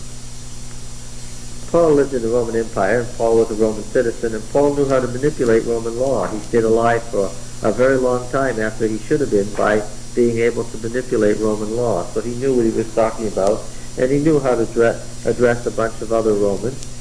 Having canceled the bond which stood against us, now we derived our legal system from there. It's almost in toto. So we know what he was talking about too. I am charged with a crime. I am dragged before the court and accused of the crime. Okay? Now the magistrate makes the decision whether to hold me in prison for that crime until I am tried, or to let me walk around as if I hadn't committed that crime. Right? Okay. On what basis do I get to walk around as if I hadn't committed that crime? Post the bond. Yeah. And what is it usually? Money. Something of value. Equivalent to the significance or the seriousness of the crime. If I'm a mass murderer and it looks like I did it, I'm probably not going to get a bond, am I? I'm going to probably stay right in prison till I'm tried. But if I'm let go free, the bond is making an assumption. And what is it? Yeah. That there's sufficient evidence to suggest that I need to be tried for this crime and I may be found guilty. Therefore, I've got to show up. I've got to post something of value to me or someone else. And of course, the law makes lots of stipulations. If I skip and don't pay, then the bond is forfeited. And now not only is the magistrate after me, who's after me also? Now the bondsman has sent his henchmen to get me too. Right? Yeah, that's right. He'll let the law have what's left of me after he extracts the $25,000 from me. Bodily, yes. So, the bond that stands against us says what? You're accused of a crime and what? You've got to show up in court momentarily, what? To be tried for that crime. But what? He canceled the bond which stood against us with its legal demand. This he set aside, nailing it to the cross.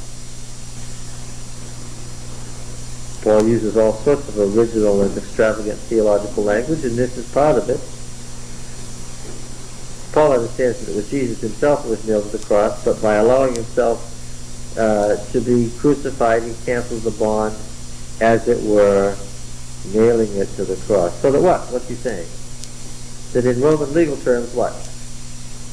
It's part of Paul's genius that he could translate this.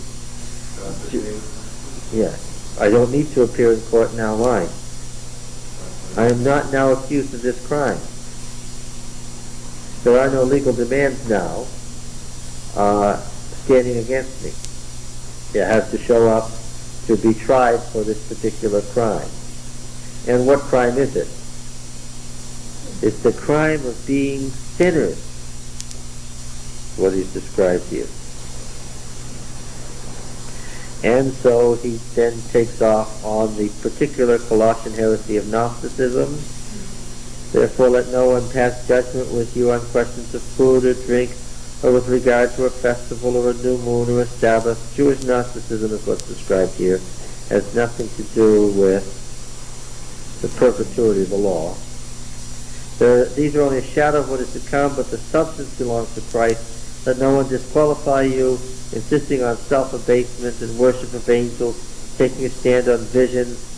Well, we read the Essene literature, we read the Gnostic literature, it's all very clear. This is not something that is a mystery to us today.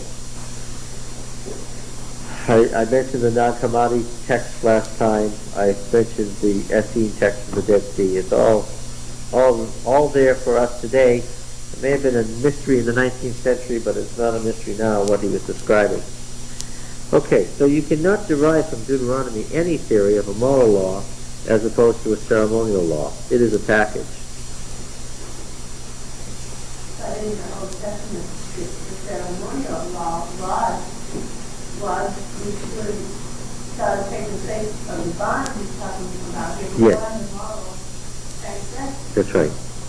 And you couldn't even retroject Paul backwards into Deuteronomy and get any theory of moral versus ceremonial. Yeah. So, it's interesting, isn't it? There's no distinction in their mind between blessing of the fruit of your body, the fruit of your cattle. It's all mixed together because it all represents life. We need to be fruitful as a people, and what else do we need? We've got to have our animals be fruitful. We've got to have the ground be fruitful. The whole thing has to work together, or what? Or you're dead. And so all of these things, just to say I'm going to make you fruitful wouldn't be good enough. That would be saying there's too many people and what? And we're going to starve to death. So this is a package.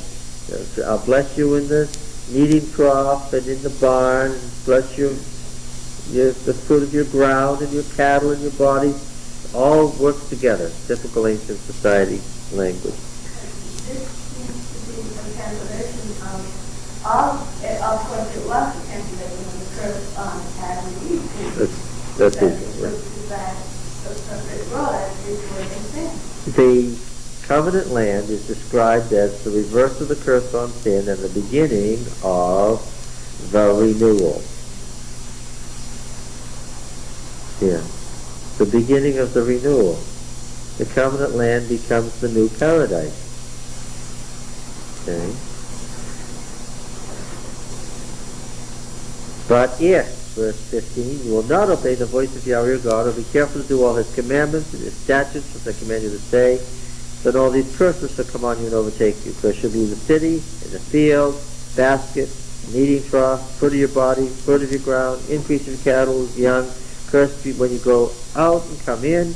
That will send on you curses, confusion, and frustration in all that you undertake to do until you're destroyed and perish quickly on account of the evil of your doings, because you've forsaken me. Yahweh will make the pestilence cleave to you until he's consumed you off the land which you're entering to take possession of it. Yahweh will smite you with consumption, fever, inflammation, and fiery heat, with drought, blasting, and mildew, and pursue you until you perish. The heavens over your head shall be brass, and the earth under you shall be iron. Is that a picture of drought? Now, of course, mildew comes from exactly the opposite. How could such a thing happen?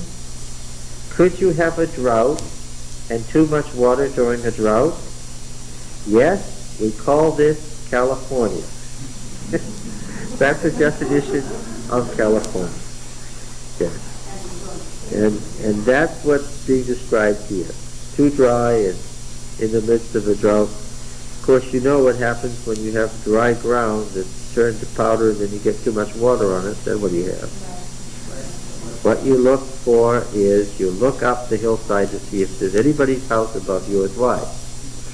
Yes, it's soon going to be your immediate neighbors. Yeah, okay? And remember, they had to worry about that in Palestine too. Why? Because they had houses with plaster walls that were built on hillsides, and they too had the danger of slide. Yeah. Okay, and the heavens over your head shall be brass, and the earth under you shall be iron, and Yahweh will make the rain of your land powder and dust. Now that sounds really dry. From heaven it shall come down on you until you're destroyed. Yahweh will cause you to be defeated before your enemies. You go out one way against them and flee 7 ways before them. You shall be a horror to all the kingdoms of the earth instead of them being afraid of you. Your dead body shall be food for all the birds of the air and the beasts of the earth, and there shall be no one to frighten them away. Yahweh will smite you with the boils of Egypt, and with ulcers and scurvy and itch of which you cannot be healed. That's the idea of plague, right? Plague. We were talking about the 7 last plagues this morning. Yahweh will smite you with madness and blindness and confusion of mind. And you shall grope at noonday as the blind grope in darkness, and you shall not prosper in your ways. And you shall be only oppressed and robbed continually with no one to help you. You shall betroth a wife, another man shall lie with her. Build a house, and not dwell in it. Plant a vineyard, not eat its fruit. Your ox shall be slain before your eyes, and you not eat of it. Your ass shall be violently taken away before your face, and not restored to you. Your sheep shall be given to your enemies, and there shall be no one to help you. Your sons and daughters shall be given to another people, where your eyes look on, and fail with longing for them all day, and it shall not be in the power of your hand to prevent it. A nation which you have not known shall eat up the fruit of your ground and all your labors, and you shall be only oppressed and crushed continually, so that you shall be driven mad by the sight which your eyes shall see. Yahweh will smite you on the knees and on the legs with grievous boils of which you cannot be healed, from the sole of your foot to the crown of your head. Now we have an interpolation here. What we see so far is possibility of invasion, all right, and even the young people being taken away as slaves. But now we have, Yahweh will bring you and the kings whom you set over you. Had we anything about a king in this passage up to this point? To a nation that neither you nor your fathers have known, and there you shall serve other gods of wood and stone, and you shall become a horror by word among all the peoples where Yahweh will lead you away. And suddenly we have an exile. However, in the next verse we don't have an exile. What's happening in verse 38? You shall carry much seed into the field and gather little in. What? This is a clear example of what? A later insertion into the text, we call it interpolation. Who did this? Who's ETR 2? Yes. You shall carry much seed into the field and gather little in, for the locust shall consume it. You shall plant vineyards and dress them, but you shall neither drink their wine nor gather their grapes, for the worms shall eat them. You shall have olive trees throughout all your territory, but you shall not anoint yourself with the oil, for your olives shall drop off. You shall beget sons and daughters, but they shall not be yours, for they shall go into captivity. This is repetition now. This is repetition, and really it looks like repetition for the sake of emphasizing the possibility of the nation being destroyed. All your trees in the fruit of your ground the locust shall possess. The sojourner who is among you shall mount above you higher and higher, and you shall come down lower and lower. He shall lend to you, but you shall not lend to him. He shall be the head and you the tail. All these curses shall come on you and pursue you and overtake you till you are destroyed, because you did not obey the voice of Yahweh your God to keep his commandments and statutes which he commanded you. They shall be upon you as a sign and a wonder, and upon your descendants forever. Now what do you hear there? What did you just hear there? I heard a conclusion. I sure did. I heard a conclusion. I heard a, and this is how it's going to be forever. But suddenly, what do I have here? But, what would you say this is? An addition. I'd sure call it addition. And has the chapter been, has the list of curses been pretty horrible so far? Yeah. It's been, as far as being graphic and horrible, it's done quite well, thank you. Somebody felt, however, because the nation wasn't responding, that it was necessary what? To make it a little more graphic in case you've missed the point of... Okay. Yes. If you read that the section about the countries that are coming, he obviously has a particular nation in mind. Yes. Now he's got a particular nation in mind, that's for sure. So make it timely. Yes. Here we go in verse 47, okay. John said it was a good word, making it timely.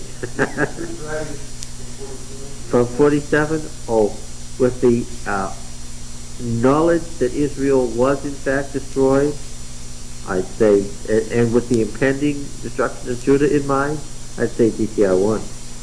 With the knowledge that Israel was destroyed and Judah could be too, because you didn't serve Yahweh your God with joyfulness and gladness of heart, by reason of the abundance of all things.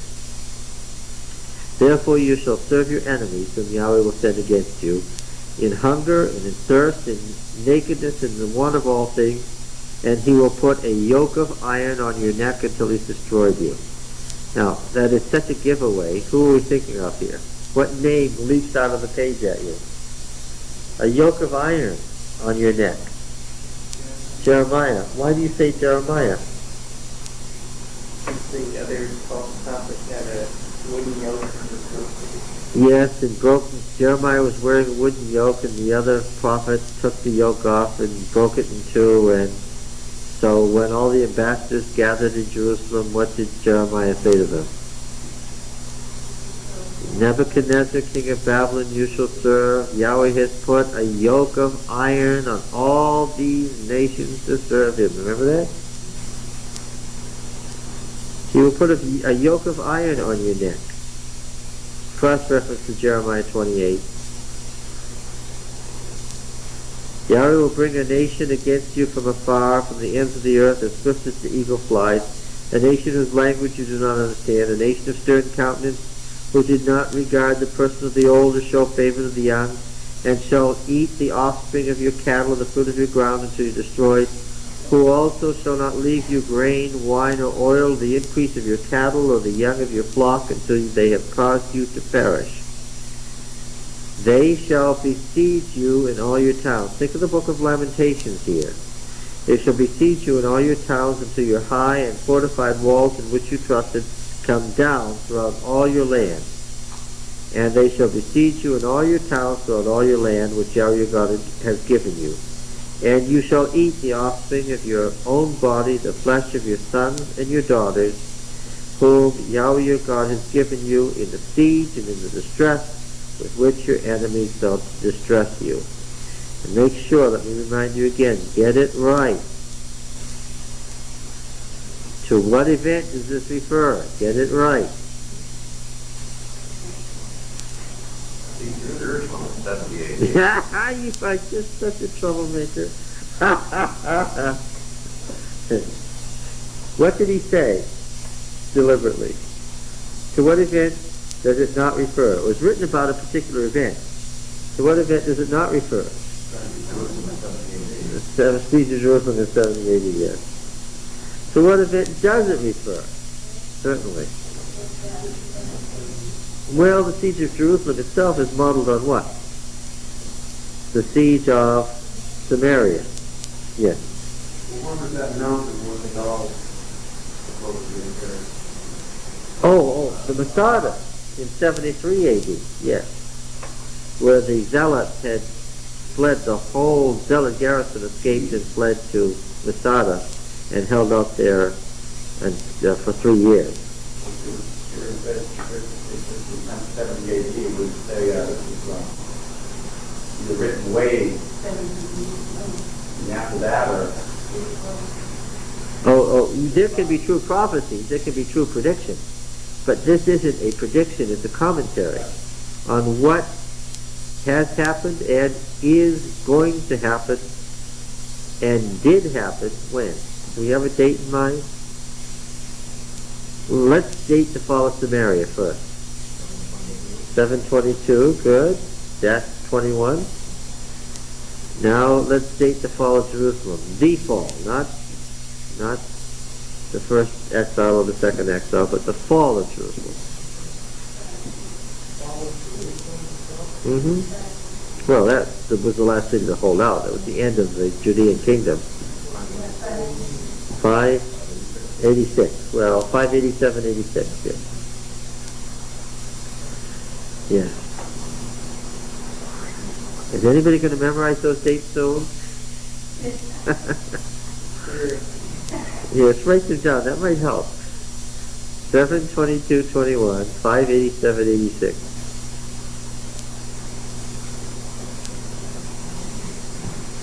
Lamentations 2:20. Do I have that right there? I have a cross-reference to Lamentations 2:20.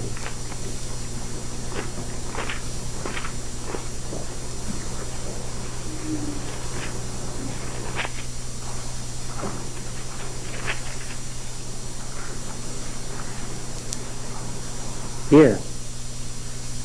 Look, O Yahweh, and see, with whom hast thou dealt us? Should women eat their offspring, the children of their tender care? Should priest and prophet be slain in the sanctuary of Yahweh? So, the author of Lamentations tells us what? Yes, that in fact, in the siege of Jerusalem, that is exactly what happened. All right.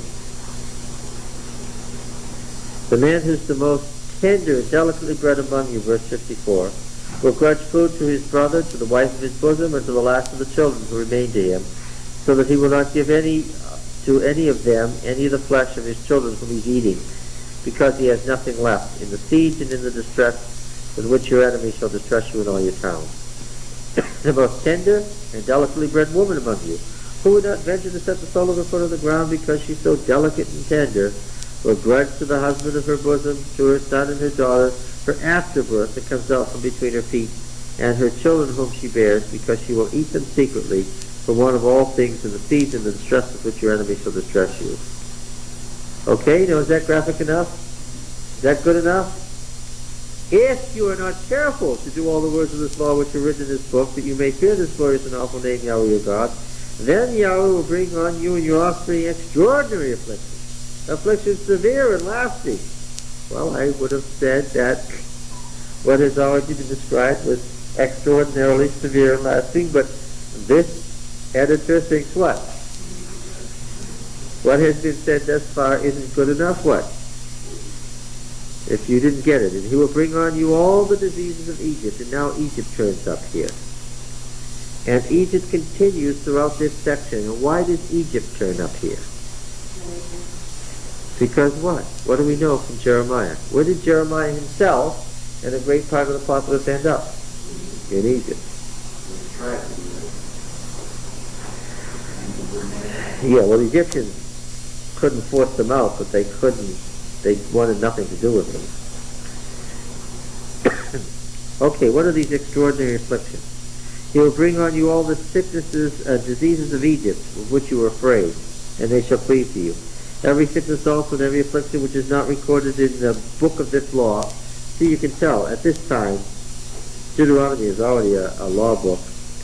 Yahweh will bring on you until you're destroyed, whereas you were as the stars of heaven for multitude, you should be left few in number, because you did not obey the voice of Yahweh your God. And as Yahweh took delight in doing good and multiplying you, so Yahweh will take delight in bringing a ruin on you and destroying you, and you shall be plucked off the land which you are entering to take possession of it.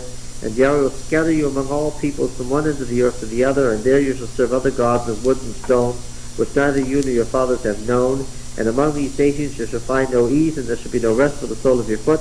But Yahweh will give you there a trembling heart, and failing eyes, and languishing soul. Your life shall hang in doubt before you. Night and day you shall be in dread, and have no assurance of your life. In the morning you say, would that it were evening, and in the evening, would that it were morning, because of the dread which your heart shall fear, and the sight which your eyes shall see. And Yahweh will bring you back in ships to Egypt, a journey. And our ships, the word ani can also mean affliction. So it may mean in affliction to Egypt, a journey which I promise that you should never make again. And there you shall offer yourselves to sale to your enemies as male and female slaves, but no man will buy you. And did this happen? Yes, exactly as written. Now, why did I have the first 62 marked in the one? Well, because we don't know exactly. It depends on how you feel as to whether you think that 57 is the end, 58, 59, 60, 62, they've all been chosen. Where does DCR 2 begin writing? Well, it depends on where you think you began writing. But somewhere in there's a definite shift between what has been said before and what has said here, which is really about the exile to Egypt. Back to Egypt. Okay? I have a question. Yes.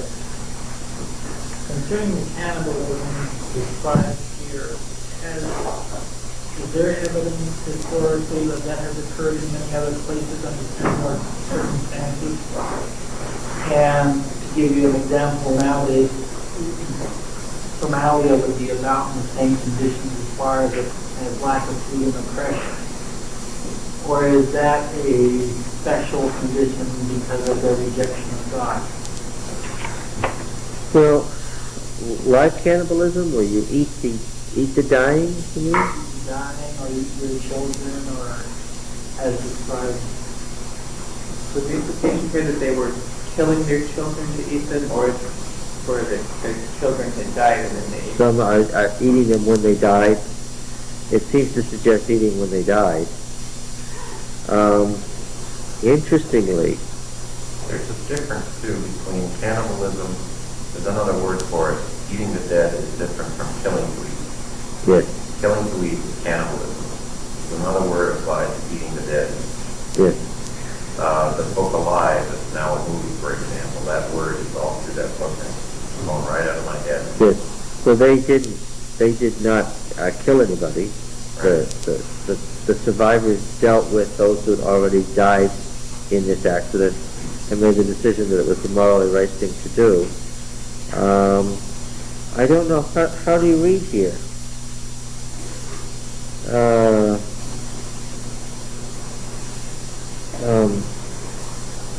Does it seem to be cannibalism to you, or eating those who are already dead? Eating the apple first, and then we die, those around the dead. Once it just dies quickly. Yeah. But you could in those Or you could have circumstances. died before they understood it. Yeah, you could have My been. question was, does that still happen? Did that happen especially with the Israelites because of what they Heard did? that on CNN. Well, interestingly, the Babylonians found it repugnant, and so did the Romans.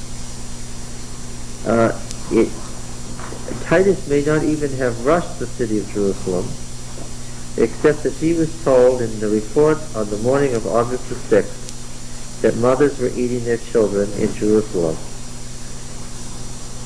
And it was that report that made him decide that no matter what the cost, that if he let that go on in the Roman Empire, it would set such a bad example that it could demoralize all of society. And he gave his generals the order that morning that no matter what the cost and loss of life, they were going to rush the city and they were going to get through those 3 walls and they were going to stop it. Except for the temple itself, of course. Well, yes, he said that he didn't care if they had to exterminate the entire populace of the city to stop this. So that tells you, that was the reaction of a Roman general who made war on the northern provinces against the barbarians.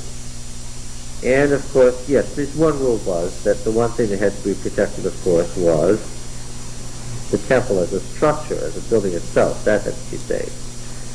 But he didn't care if they killed the whole populace to stop the eating of the children. But this is something that happens in most war and sieges, that people, even, some time ago when there was that airplane that got lost with those people in how they ate the dead. Yes, they ate people who had already died, that's true.